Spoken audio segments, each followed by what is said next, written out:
Di bawah hujan deras, aku diusir mertua. Malam itu, seseorang datang, membawa takdir yang tak terduga bagi kami semua. Assalamualaikum warahmatullahi wabarakatuh. Kalian dari mana aja nih? Absen yuk, jangan lupa subscribe. Buat yang sudah subscribe, semoga selalu diberkahi kebaikan dan rezeki yang mengalir. Aku menarik kerudung himar berwarna dusti pink itu erat-erat ke dada, seolah kain lembut itu mampu menahan badai yang sejak tadi berkecamuk di dalam hatiku.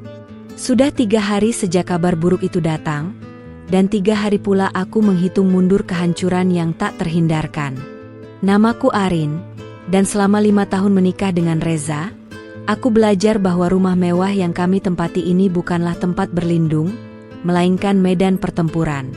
Medan pertempuran antara aku, seorang ibu rumah tangga sederhana yang memilih berhijab syari, dengan Bunda Indah, ibu mertuaku, seorang penguasa rumah ini sekaligus pemilik kerajaan bisnis properti yang megah.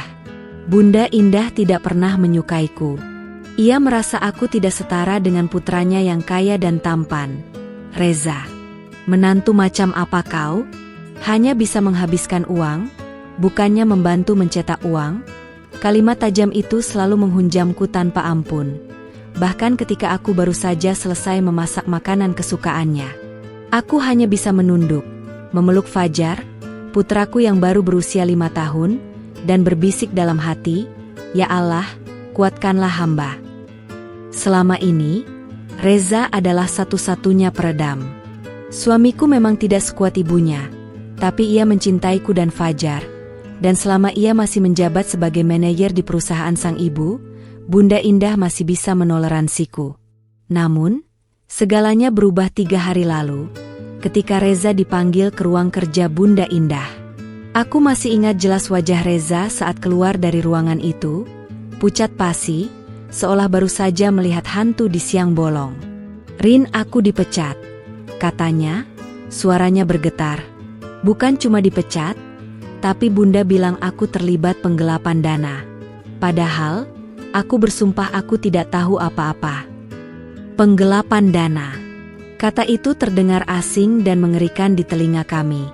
Reza memang selalu jujur dalam urusan uang, tapi aku tahu, ini hanyalah skenario yang dibuat oleh seseorang, atau mungkin oleh Bunda Indah sendiri, untuk memegang kendali penuh. Ini adalah pukulan yang sempurna. Alasan yang sempurna. Bunda Indah mendapatkan kartu as untuk menyingkirkanku dari hidup putranya untuk selamanya, menganggapku sebagai pembawa sial yang menarik kemalangan. Malam itu, langit di atas Jakarta mulai menggelap lebih cepat dari biasanya. Angin kencang berhembus, menggerakkan daun-daun jendela kamar kami hingga berderit nyaring. Aku sedang mengemasi beberapa pakaian Fajar ketika Bunda Indah muncul di ambang pintu kamar kami. Aura kekuasaan terpancar dari sorot matanya yang tajam dan sikapnya yang dingin, seperti ratu yang sedang menjatuhkan vonis. "Sudah selesai berkemas, Arin?"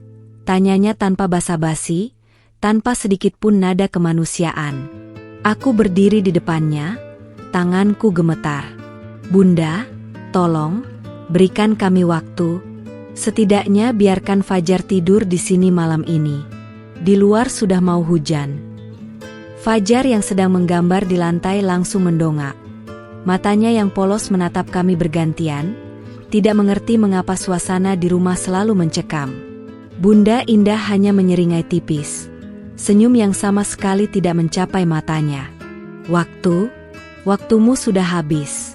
Arin, aku sudah cukup bersabar melihat pembawa sial sepertimu tinggal di bawah atapku." Dia melirik koper kecil yang berisi pakaian Fajar, lalu melangkah masuk dan menendang koper itu hingga terbalik. "Reza tetap di sini. Dia anakku. Tapi kau dan anakmu, sekarang juga keluar dari rumah ini." Jantungku serasa diremas. Aku menoleh pada Reza, berharap suamiku akan berdiri di sisiku dan melawan ibunya. Tapi Reza hanya tertunduk, bahunya merosot, tenggelam dalam rasa malu dan tak berdaya. Ia telah memilih kenyamanan dan perlindungan ibunya, meninggalkan istrinya di hadapan maut. Saat itu juga, hujan deras mulai turun. Tetesan air hujan pertama menghantam kaca jendela dengan kekuatan yang brutal, seolah alam ikut menangisi nasib yang menimpaku. Aku tahu, negosiasi telah berakhir. Tidak ada lagi belas kasihan di rumah ini. Aku mengambil kembali kerudungku, merapikan sedikit lipatannya, dan mengambil Fajar dalam gendonganku. Fajar sudah menangis, takut mendengar suara gemuruh petir yang membelah langit.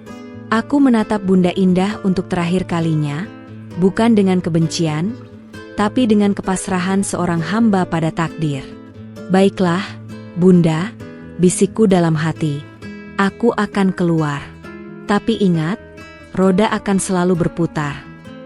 Suara guntur meledak, menenggelamkan gemerincing kunci yang jatuh dari tanganku. Di luar, hujan turun seperti dicurahkan dari langit, membasahi jalanan paving block yang mengarah ke gerbang utama rumah Bunda Indah. Bunda Indah berdiri angkuh di teras marmer. Matanya menyala menatapku yang sedang merapikan baju Fajar yang sedikit basah karena cipratan air. Fajar merengek di pelukanku. Dia kedinginan, dan aku hanya bisa menutupi kepalanya dengan ujung kerudungku. Tunggu apa lagi? Arin? Ingin aku panggilkan satpam untuk menyeret kalian? Bentak Bunda Indah, suaranya menusuk menembus deru hujan. Aku memeluk Fajar lebih erat. Mataku mencari Reza. Dia masih berdiri di belakang ibunya, membisu, tak berani menatapku. Kecewa? Tentu saja. Hancur? Itu pasti. Aku menggeleng pelan, rasa dingin mulai merayapi seluruh tubuhku, bukan hanya karena air hujan, tetapi karena realisasi pahit bahwa aku benar-benar sendirian. Aku pergi, Bunda, ucapku, suaraku nyaris tak terdengar, tenggelam dalam suara hujan. Aku berbalik, mulai melangkah menuruni tangga teras. Setiap langkah terasa berat, seolah kakiku dibebani timah hitam. Tepat saat kakiku menyentuh tanah basah, Bunda Indah mengeluarkan kalimat terakhirnya. Kalimat yang kelak akan menghantuinya di kemudian hari. Jangan pernah kembali. Kau pembawa sial, Arin. Dan kau, anak haram, jangan pernah berani mengaku cucuku lagi. Kata-kata itu, terutama anak haram, yang ditujukan pada Fajar, menembus pertahananku. Aku berhenti, air mata yang bercampur air hujan mengalir deras di pipiku. Aku ingin berbalik dan berteriak bahwa Fajar adalah cucunya yang sah, bahwa dia adalah darah daging Reza, tapi aku tahu itu hanya akan menambah kobaran api kemarahan.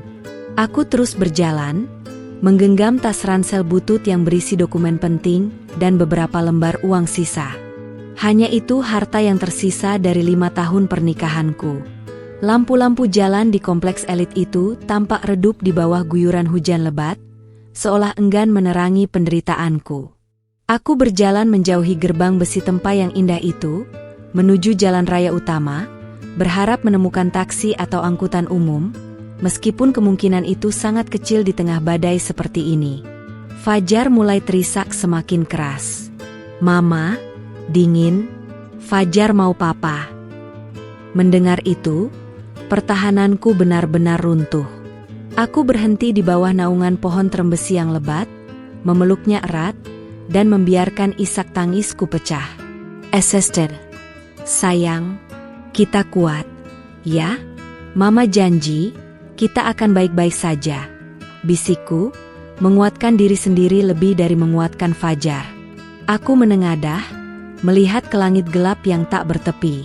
Seluruh jiwaku berteriak meminta keadilan. Tapi aku tahu, aku harus menempuhnya dengan sabar. Setelah beberapa menit, aku kembali melanjutkan perjalanan. Kami berhasil mencapai halte bus yang kosong, sebuah bangunan kecil yang sedikit melindungi kami dari hujan. Di sana, aku duduk di bangku kayu yang dingin, memeluk Fajar yang akhirnya tertidur karena kelelahan menangis. Aku menatap jam tanganku. Pukul 10 malam. Aku tidak punya banyak uang, dan aku tidak bisa menghubungi siapapun. Ponselku sudah kusita beberapa hari lalu agar Bunda Indah tak melacak keberadaanku. Aku harus mencari tempat berteduh malam ini juga. Tiba-tiba, Ponselku berdering. Itu nomor Reza. Aku ragu-ragu sejenak, tapi akhirnya mengangkatnya. Arin, kau di mana? Kenapa kau pergi saat hujan begini? Suara Reza terdengar panik dan cemas. Aku tersenyum getir. Bukankah itu yang Bunda Indah inginkan? Reza, aku sudah keluar. Aku akan menyusulmu. Aku akan bicara pada Bunda. Jangan, potongku tegas. Kau hanya akan menambah masalah. Tetaplah di rumah. Kau harus menjaga Fajar, bukan aku. Aku langsung menutup telepon, mematikan ponsel, dan memasukkannya ke dalam saku jilbabku. Aku harus fokus pada keselamatan Fajar. Aku menoleh ke belakang, ke arah kompleks perumahan megah itu, dan bertanya-tanya, apakah Bunda Indah sedang merayakan kemenangannya? Apakah ia tahu, di malam penuh badai ini, satu persatu takdir sedang bergerak, merangkai sebuah pertemuan yang akan mengubah segalanya? Dingin mencekam. Fajar menggigil dalam pelukanku. Aku tidak bisa tinggal di halte ini lebih lama lagi. Rasa bersalah karena tidak bisa memberikan perlindungan yang layak untuk putraku menghantamku. Aku bangkit, menggendong Fajar yang masih pulas. Aku perlu menembus hujan ke area pertokoan lama di seberang jalan, berharap ada pos keamanan atau warung yang masih buka. Dengan langkah cepat namun hati-hati, aku menyeberang jalanan yang sudah tergenang. Air hujan membasahi seluruh tubuhku, membuat gamis dan himar tebal yang kupakai terasa berat. Akhirnya, aku sampai di sebuah ruko tua yang terlihat sepi. Di ujung barisan ruko itu, ada sebuah rumah kecil dengan cat mengelupas dan lampu teras yang redup. Itu rumah Bu Ratna, seorang pemilik warung sembako yang dulu sering membantuku diam-diam saat Bunda Indah membatasi uang belanjaku. Aku sempat ragu. Rumah Bu Ratna tampak tertutup rapat. Apakah aku berhak mengganggu orang di tengah malam badai seperti ini? Namun, tangisan Fajar yang kembali pecah karena kedinginan memaksa kakiku untuk mengetuk pintu kayu itu. Ketukan pertamaku lemah, tapi ketukan kedua kulakukan dengan sekuat tenaga yang tersisa. Tak lama, lampu di dalam rumah menyala. Pintu terbuka sedikit, dan wajah Bu Ratna yang keriput muncul, tampak terkejut. Ya Allah, Arin, Nak Fajar, apa yang terjadi? Kenapa kalian basah kuyup begini? Serunya panik. Aku tidak bisa menjawab, hanya air mata yang kembali tumpah. Bu Ratna segera menarikku masuk tanpa banyak tanya. Aku merasa lega luar biasa saat merasakan kehangatan dari rumah Bu Ratna. Meskipun sederhana, terasa seperti surga. Bu Ratna segera menyiapkan air hangat, handuk kering, dan memberikan kami pakaian ganti, kemeja suaminya untukku dan baju anaknya yang sudah remaja untuk Fajar. Fajar yang sudah hangat langsung tertidur pulas di ranjang kecil Bu Ratna. Aku duduk di dapur, menyesap teh hangat, dan menceritakan semua yang terjadi. Bu Ratna mendengarkan dengan sabar, matanya berkaca-kaca mendengar kekejaman Bunda Indah. Astagfirullah, sejahat itu dia? Sudah, Nak Arin, jangan pikirkan dia lagi. Anggap ini adalah jalanmu untuk bebas. Tapi, Bu, saya tidak tahu harus kemana. Saya tidak punya siapa-siapa di Jakarta, ujarku lirih. Bu Ratna tersenyum tulus. Jangan khawatir. Rumah ini kecil, tapi cukup untukmu dan Fajar. Kalian bisa tinggal di kamar belakang, kamar gudang itu. Besok kita bersihkan. Aku menatapnya, tidak percaya dengan kebaikan yang kuterima. Saya tidak bisa menerima ini, Bu. Ini terlalu merepotkan. Tidak ada yang direpotkan. Dulu, kau sering memberiku bahan makanan lebih diam-diam saat aku kesulitan. Sekarang, giliran ibu yang membantumu. Sudah ya, anggap saja ini takdir. Aku hanya bisa mengucapkan terima kasih, berkali-kali, hingga bibirku terasa keluh. Keesokan paginya, aku terbangun saat adzan subuh berkumandang. Aku merasa lebih segar dan damai daripada saat aku tidur di kamar mewah Bunda Indah. Selesai sholat, Aku melihat Fajar yang sudah bangun dan bermain dengan boneka usang milik anak Bu Ratna. Senyum Fajar, senyum itu yang memberiku kekuatan. Aku bertekad. Aku tidak akan kembali. Aku tidak akan membiarkan Fajar melihatku menyerah. Aku harus mandiri. Aku harus membuktikan pada Bunda Indah bahwa hijab dan kesederhanaanku bukanlah tanda kelemahan, melainkan sumber kekuatan. Aku memandang kamar gudang kecil yang kini menjadi tempat tinggalku. Dindingnya lembab, udaranya pengap, tapi terasa hangat oleh cinta dan harapan. Aku berjanji pada diriku sendiri, mulai hari ini, Arin yang lama mati. Arin yang baru akan berjuang demi Fajar, dan keadilan akan datang pada waktunya, dari arah yang tidak pernah kami duga. Aku memulai babak baru hidupku dengan menguatkan hati. Pagi itu, Bu Ratna memberiku ide untuk mencari pekerjaan yang bisa kukerjakan dari rumah, atau yang dekat dengan Fajar. Bu Ratna menyarankan agar aku mencoba membuat kue-kue tradisional yang sering kumasak untuknya. Kue buatanmu itu enak sekali, Arin. Kenapa tidak kau coba jual ke warung-warung di sekitar sini? Usulnya bersemangat. Ide itu menggelitik pikiranku. Selama ini, Bunda Indah selalu mengejek hobiku memasak sebagai pekerjaan rendahan. Aku memandangi Fajar yang asyik menggambar, lalu mengangguk mantap. Ini adalah waktu yang tepat untuk mengubah ejekan menjadi penghasilan. Aku menggunakan sisa uangku untuk membeli bahan-bahan dasar, tepung, gula, santan, dan telur. Dapur Bu Ratna yang kecil, namun bersih, kini menjadi studio kerjaku. Aroma harum kue lapis dan klepon segera memenuhi seisi rumah. Sambil menunggu adonan matang, aku merenungkan kondisiku. Aku tidak bisa bersembunyi selamanya, tapi aku juga belum siap bertemu Reza. Aku ingin Reza menyadari kesalahannya sendiri, bukan karena aku kembali memohon.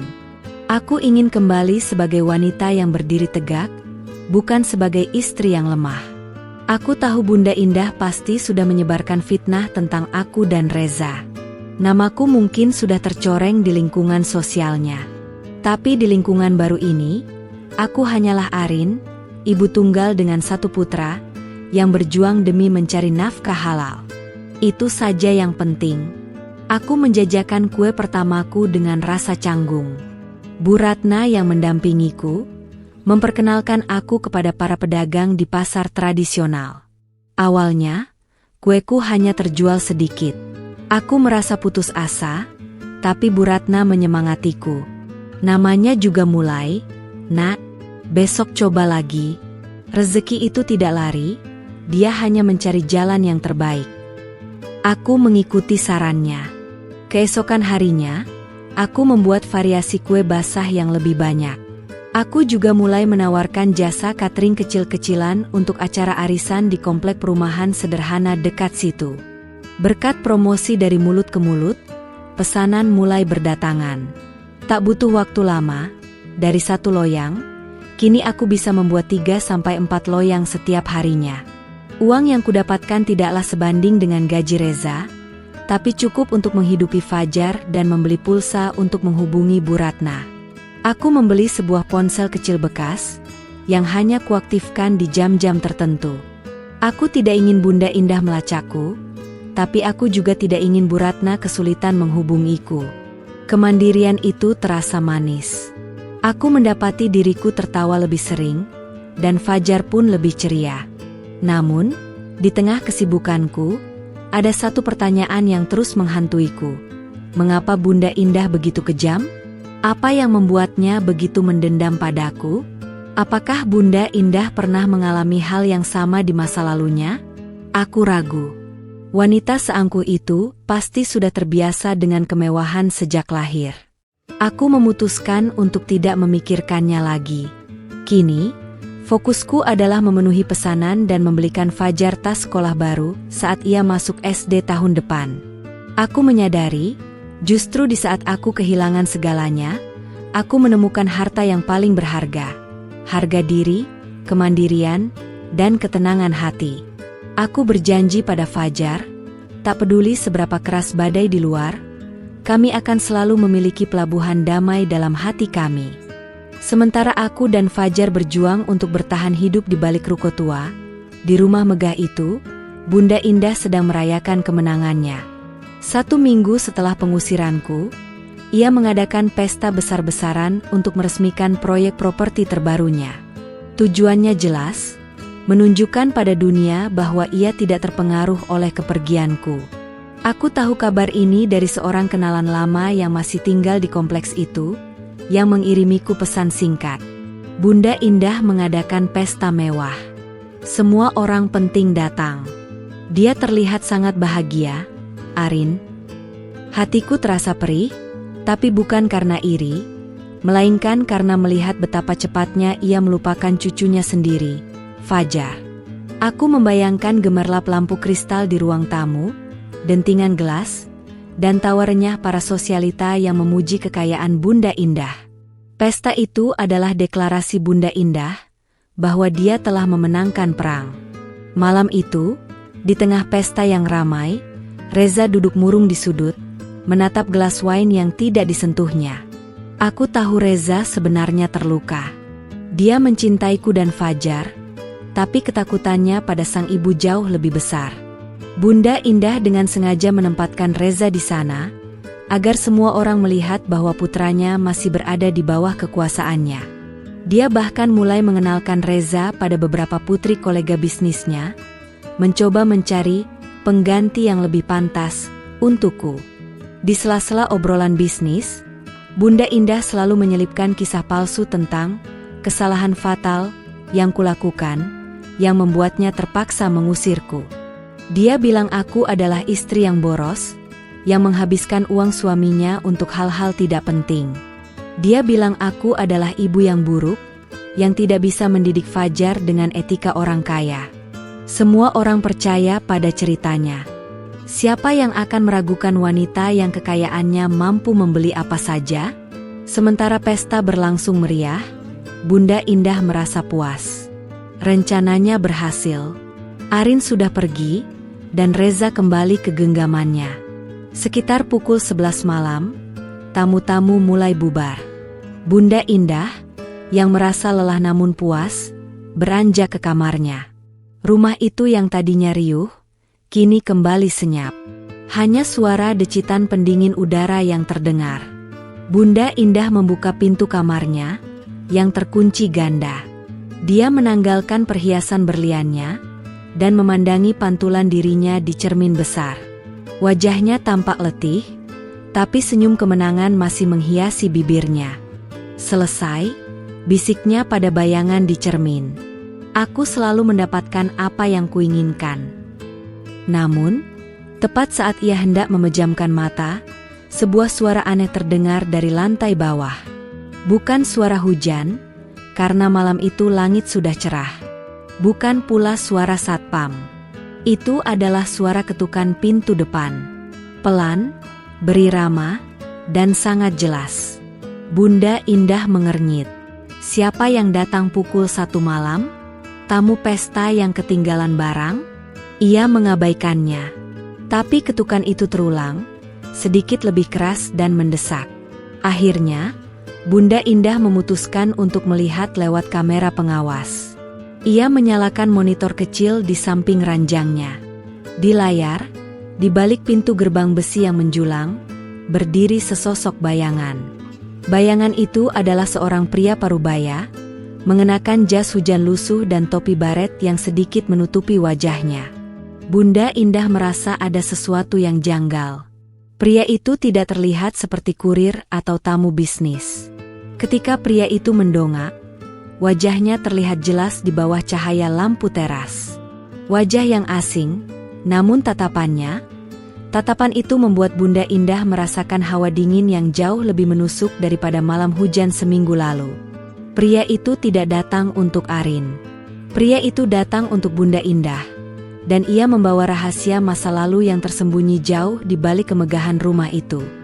Ketukan itu kembali terdengar. Kali ini diikuti dengan panggilan yang serak dan rendah. Indah, saya tahu Anda di dalam. Buka pintunya. Mendengar namanya disebut dengan nada yang begitu akrab, Bunda Indah merasa seluruh darahnya tersedot habis. Ia memegang dadanya yang berdebar kencang. Siapa pria ini? Bagaimana dia bisa tahu nama depannya, yang selama ini hanya digunakan oleh mendiang suaminya? Bunda Indah turun dari ranjang, berjalan mondar-mandir di kamar mewahnya. Ia mencoba membangunkan Reza, tapi Reza baru saja pulang, mabuk karena terlalu banyak minum wine dalam kesedihan. Dia kembali ke monitor. Pria itu masih di sana, berdiri tegak di tengah kegelapan malam, menunggu. Ketakutan Bunda Indah berubah menjadi amarah. Dia mengambil gagang telepon interkom di dinding. Siapa kau? Bagaimana kau bisa masuk ke gerbang utama? Akan kupanggil polisi, ancamnya. Pria itu tertawa kecil, tawa yang terdengar pahit dan menusuk. Polisi? Itu ide bagus. Panggil saja Indah. Biar semua orang tahu apa yang terjadi 20 tahun lalu. 20 tahun lalu. Kata-kata itu membuat lutut Bunda Indah lemas. 20 tahun lalu adalah masa-masa awal pernikahannya dengan Tuan Danu, saat mereka baru merintis bisnis properti. Masa-masa penuh rahasia, pengkhianatan, dan keputusan-keputusan gelap yang kini ia coba kubur dalam-dalam. Aku tidak mengerti apa yang kau bicarakan, dusta Bunda Indah. Suaranya berusaha terdengar stabil. Oh, kau mengerti. Kau sangat mengerti, Indah, balas pria itu. Nadanya kini berubah serius, penuh ancaman. Nama saya Bapak Handoyo, dan saya datang untuk mengambil kembali apa yang seharusnya menjadi milik saya dan keluarga saya. Bunda Indah menjatuhkan gagang interkom. Bapak Handoyo. Nama itu seperti sambaran petir di tengah malam yang cerah. Dia adalah mantan mitra bisnis suaminya, yang dikabarkan meninggal dunia dalam kecelakaan kapal pesiar 2 dekade lalu. Tuan Danu, suami Bunda Indah, telah mengambil alih semua saham dan aset Handoyo setelah kabar kematian itu. Bunda Indah ingat betul bagaimana Tuan Danu merayakan kesuksesan mendadak itu, tanpa sedikit pun rasa bersalah. Kini, Handoyo hidup, dan ia datang menagih semuanya. Dengan tangan gemetar, Bunda Indah bergegas ke ruang kerja suaminya yang sudah almarhum. Dia membuka brankas, mencari dokumen lama, mencari bukti yang bisa menyangkal klaim Handoyo. Namun, yang ia temukan hanyalah surat-surat saham, sertifikat tanah, dan surat wasiat Tuan Danu. Satu dokumen penting hilang, surat perjanjian pembagian aset antara Tuan Danu dan Handoyo, yang menjamin Handoyo memiliki 50% saham di perusahaan itu. Bunda Indah kini mengerti. Reza tidak dipecat karena penggelapan. Reza dipecat karena Reza mulai mempertanyakan beberapa transfer dana yang mencurigakan di perusahaan. Itu adalah ulah Handoyo, yang diam-diam menyusup kembali ke perusahaan dan mulai menarik uangnya kembali. Bunda Indah merasa sakit kepala hebat. Semua kekayaan dan kemegahan yang ia nikmati, semua keangkuhan yang ia tunjukkan padaku, kini dipertaruhkan. Ia kembali ke interkom. Apa maumu, Handoyo? Uang? Berapa? Aku bisa memberimu 2 kali lipat dari yang kau miliki. Handoyo tertawa lagi, lebih keras. Bukan uang, Indah. Aku ingin keadilan. Dan aku ingin melihat kehancuranmu, seperti kau melihat keluargaku hancur 20 tahun lalu. Dia mengakhiri panggilannya. Bunda Indah panik. Dia melihat keluar jendela, ke arah gerbang. Bayangan Handoyo sudah tidak ada. Dia telah menghilang di tengah kegelapan, meninggalkan Bunda Indah sendirian dengan mimpi buruk yang baru saja dimulai. Kini, Bunda Indah tahu, badai yang sesungguhnya baru saja datang. Dan badai itu datang bukan dari luar, melainkan dari dalam rumahnya sendiri. Keesokan harinya, matahari bersinar terik, seolah mengejek kekacauan yang terjadi di rumah besar itu. Bunda Indah tidak tidur semalaman. Pagi-pagi sekali, telepon dari bank sudah berdering. Rekening perusahaan diblokir. Bunda Indah yang masih syok, segera pergi ke kantor. Di sana, ia disambut oleh petugas kepolisian yang datang untuk melakukan penyitaan aset. Handoyo tidak main-main. Dia ternyata telah menyiapkan semua dokumen sejak lama, dan kini ia bertindak sebagai pemegang saham mayoritas yang sah. Bunda Indah dipaksa keluar dari kantornya sendiri. Matanya nanar melihat pelang perusahaannya dicopot dan diganti dengan nama baru. Dalam waktu 24 jam, Bunda Indah yang angkuh dan berkuasa, berubah menjadi wanita yang ketakutan dan hampir bangkrut. Kabar ini menyebar cepat di kalangan sosialita. Bisnis adalah bisnis. Tidak ada yang mau berurusan dengan wanita yang sedang menghadapi kasus hukum. Teman-temannya menjauh. Kolega-kolega bisnisnya membatalkan janji. Reza, yang kini sudah sadar, hanya bisa menatap ibunya dengan tatapan kosong. "Bunda, apa yang sebenarnya terjadi?" tanya Reza, suaranya dipenuhi ketidakpercayaan. Bunda Indah tidak bisa menjawab. Dia hanya menangis histeris, menyalahkan takdir, menyalahkan Handoyo, menyalahkan semua orang, kecuali dirinya sendiri. Dia mengingat kata-kata kejam yang ia lemparkan padaku saat hujan deras. Apakah ini hukuman? Ini pasti gara-gara Arin. Dia pembawa sial, teriaknya, mencoba mencari kambing hitam. Namun, kali ini, Reza membantah. "Tidak, Bunda. Ini bukan Arin. Ini perbuatan ayah dan Bunda. Kita tidak bisa menyalahkan orang lain atas kesalahan kita sendiri." Ucapan Reza menusuk Bunda Indah. Untuk pertama kalinya, putranya berani melawannya. Sementara itu, di kediaman sederhana Bu Ratna, aku sibuk dengan pesanan catering. Kue-kueku semakin populer, dan aku bahkan sudah merekrut 2 ibu tetangga untuk membantuku. Hidupku damai.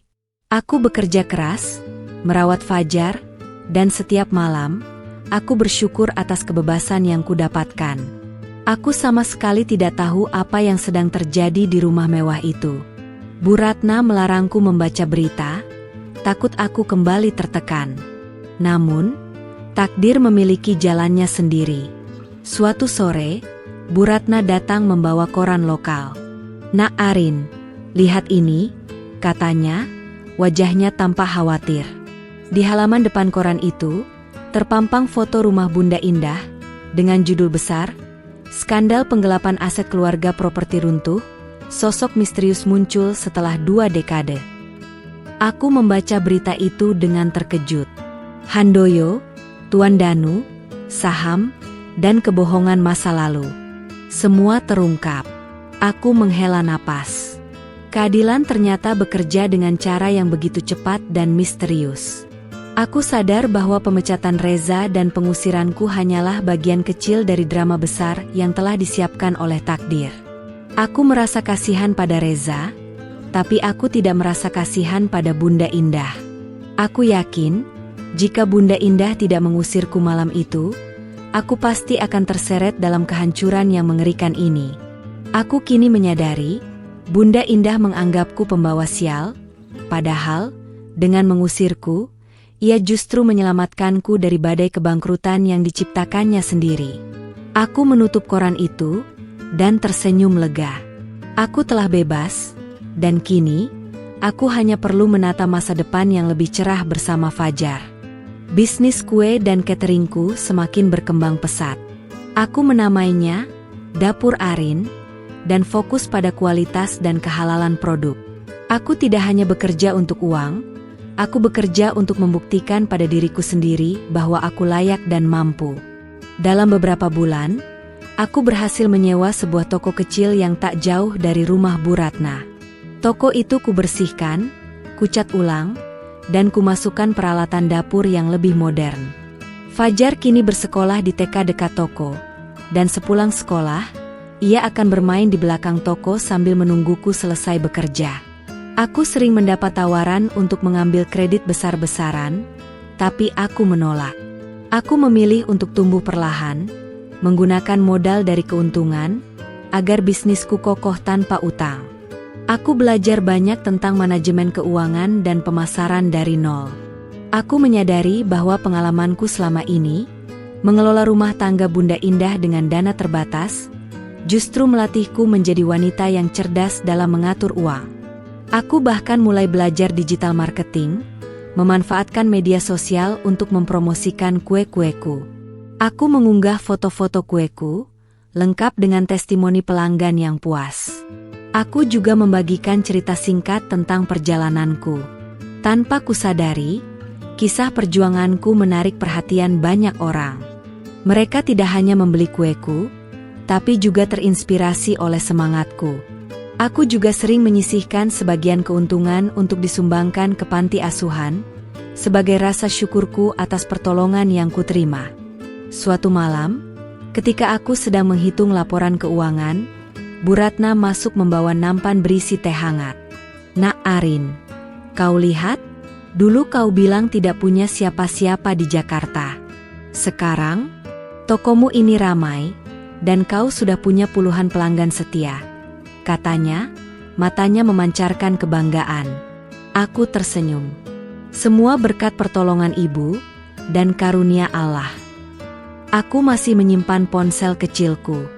Aku tahu Bunda Indah dan Reza pasti mencariku. Aku tidak marah pada Reza, hanya saja, aku perlu waktu. Aku perlu melihat apakah Reza benar-benar berubah, atau ia hanya kembali padaku karena kehidupannya yang nyaman sudah hilang. Aku juga tahu, jika aku kembali, itu harus dengan syarat. Kami hidup mandiri, jauh dari bayang-bayang Bunda Indah. Aku merasa inilah saatnya. Aku harus menghadapi masa lalu agar bisa menutup babak itu dengan damai. Aku mengaktifkan ponsel lamaku. Belum sempat aku mencari kontak, sebuah pesan masuk dari Reza. Pesan itu dikirim sekitar 2 bulan lalu. Isinya, "Rin, maafkan aku. Aku mencarimu. Bunda sudah benar-benar jatuh. Tapi aku hanya ingin bilang, aku sangat merindukanmu dan Fajar. Aku janji, aku akan memperbaiki semua kesalahanku. Tolong hubungi aku." Aku membaca pesan itu berulang kali. Tidak ada permintaan untuk kembali ke rumah mewah itu, hanya permintaan maaf tulus dan kerinduan. Aku mengambil napas dalam-dalam. Aku telah menjadi Arin yang baru. Wanita yang berani, mandiri, dan berhak menuntut kebahagiaannya sendiri.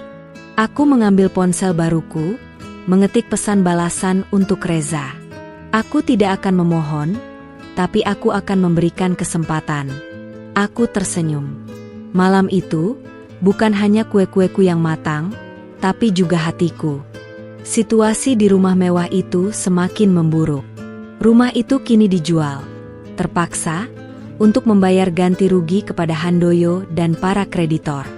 Bunda Indah, yang kini tinggal di sebuah apartemen sewaan yang kecil, jatuh sakit.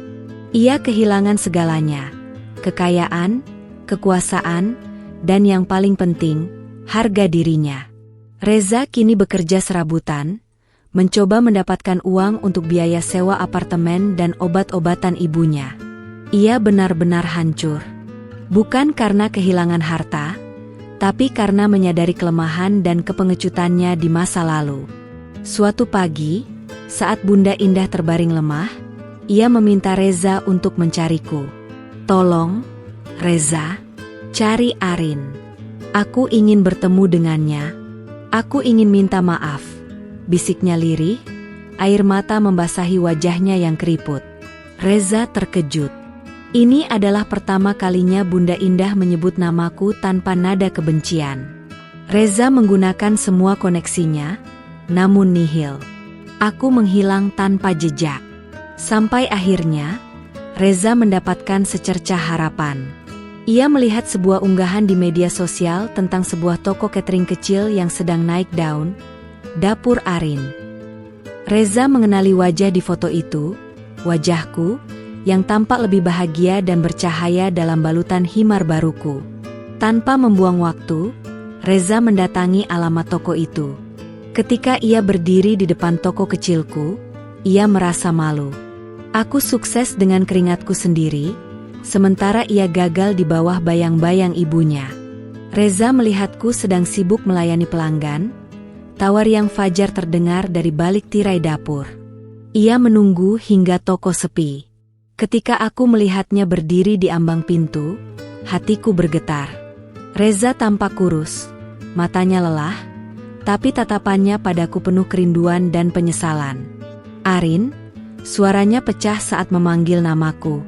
"Reza," balasku, mencoba mempertahankan ketenangan. "Masuklah." Kami duduk di meja kecil di sudut toko. Aku menyajikan teh dan beberapa kue kering. Reza menatapku, air mata mulai menggenang di matanya.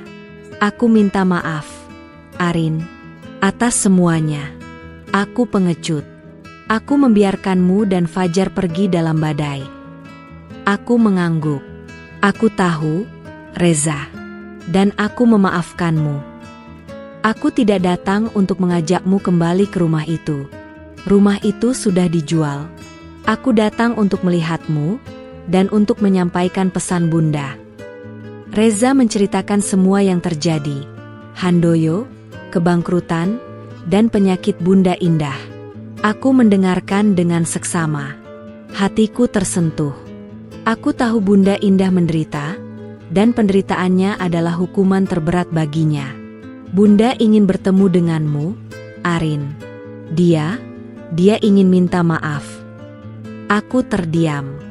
Meminta maaf? Setelah semua kata-kata tajam dan pengusiran kejam itu, aku menatap Fajar yang kini menghampiri Reza, memeluk ayahnya dengan erat. Kerinduan anak itu tak tertahankan. Aku sadar, dendam tidak akan menyelesaikan apa-apa. Kebaikan yang kumiliki harus lebih besar dari kebencian Bunda Indah. "Baiklah, Reza," kataku akhirnya. "Aku akan datang. Tapi aku datang bukan sebagai menantu yang lemah. Aku datang sebagai Arin, ibu dari Fajar, yang ingin menutup babak ini dengan damai." Reza menatapku dengan mata berkaca-kaca, penuh rasa terima kasih. Aku tahu, pertemuan ini adalah ujian terakhir dari perjalanan panjangku, dan aku harus menghadapinya dengan kepala tegak, di atas kaki sendiri. 2 hari kemudian, aku mendatangi apartemen sewaan tempat Bunda Indah tinggal. Itu adalah apartemen sederhana di pinggiran kota, jauh dari kemewahan yang selama ini ia kenal. Aku datang sendiri, meninggalkan Fajar di toko bersama Bu Ratna. Aku butuh ketenangan untuk menghadapi pertemuan ini. Reza membukakan pintu untukku. Wajahnya tampak lebih cerah, seolah ada beban besar yang terangkat. "Terima kasih sudah mau datang, Arin," bisiknya. Aku masuk. Ruangan itu terasa sempit dan sepi. Bunda Indah terbaring di sofa, tubuhnya kurus, aura kekuasaannya telah hilang. Dia mengenakan daster sederhana, rambutnya berantakan, jauh dari citra sosialita yang selalu ia pertahankan. Ketika Bunda Indah melihatku, ia berusaha duduk, namun tak mampu. Air mata mengalir di pipinya.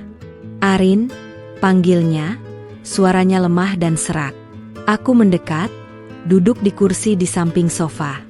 Aku menatapnya, tanpa amarah, tanpa kebencian, hanya keprihatinan. "Aku sudah tahu semuanya, Bunda," kataku lembut, "tentang Handoyo dan semuanya." Bunda Indah menutup wajahnya dengan kedua tangan. Isaknya pilu, jauh lebih menyakitkan daripada teriakannya saat mengusirku. Aku minta maaf, Arin. Aku buta. Aku dibutakan oleh harta dan harga diri palsu. Aku takut kehilangan semuanya, dan aku menyalahkanmu. "Kau benar-benar tidak bersalah," katanya tersendat. Dia menarik napas dalam-dalam. "Dan Fajar, dia adalah cucuku. Aku berani mengatakan dia anak haram. Padahal, akulah yang bertindak seperti iblis." Aku membiarkannya bicara, menumpahkan semua penyesalannya. Kata maaf itu, yang seharusnya menjadi pelapis luka, justru terasa berat. Aku menghela napas panjang. "Bunda, aku sudah memaafkanmu, bahkan sejak aku meninggalkan rumah itu di bawah hujan deras. Aku tidak ingin menyimpan dendam. Aku hanya ingin hidup damai. Tapi, ada satu hal yang perlu Bunda tahu. Aku menatapnya lurus. Aku keluar dari rumah itu membawa Himar dan Fajar. Dan kini aku kembali berdiri di hadapan Bunda dengan bisnisku sendiri. Bunda mengira aku pembawa sial, tapi justru Bunda yang menyelamatkanku dari karma buruk yang Bunda ciptakan sendiri. Bunda Indah hanya bisa menangis, mengangguk setuju. Aku tidak akan kembali, Bunda. Aku dan Fajar akan tetap di toko. Kami punya rumah, pekerjaan, dan hidup kami sendiri. Reza yang berdiri di belakangku, memegang bahuku dengan lembut, tanda dukungan. Tapi, aku mengizinkan Reza untuk bertemu Fajar kapanpun ia mau, dan Bunda juga boleh bertemu Fajar, asalkan Bunda menjamin tidak ada lagi kata-kata kasar dan hinaan. Tambahku, menetapkan batas yang jelas. Bunda Indah mengangguk cepat. Aku janji, Arin. Aku hanya ingin melihat Fajar bahagia. Setelah beberapa saat, aku berdiri. Aku meninggalkan Bunda Indah, bukan dengan kebencian, melainkan dengan kedamaian di hati. Aku tahu, kesombongan Bunda Indah telah hancur. Ia telah kehilangan harta, tapi mungkin ia telah mendapatkan kembali kemanusiaannya. Aku berjalan keluar, disambut Reza. Aku akan datang ke tokomu. Aku akan bekerja di sana, membantumu, mulai dari bawah. Aku tersenyum padanya. Tidak perlu. Kau harus menemukan dirimu sendiri dulu, Reza. Kau harus berdiri di atas kakimu sendiri. Kau boleh menjadi pelanggan pertamaku besok. Aku meninggalkan apartemen itu, merasa seperti telah menutup sebuah buku tebal. Di luar, langit tampak biru cerah. Badai sudah usai. Hujan telah berlalu. Dan di malam penuh badai itu, sosok Handoyo yang datang ke rumah Bunda Indah ternyata membawa keadilan yang menjadi berkah tersembunyi bagiku. Arin, sang wanita berhijab yang kini menemukan cahayanya sendiri. Aku dan Fajar, kami bebas.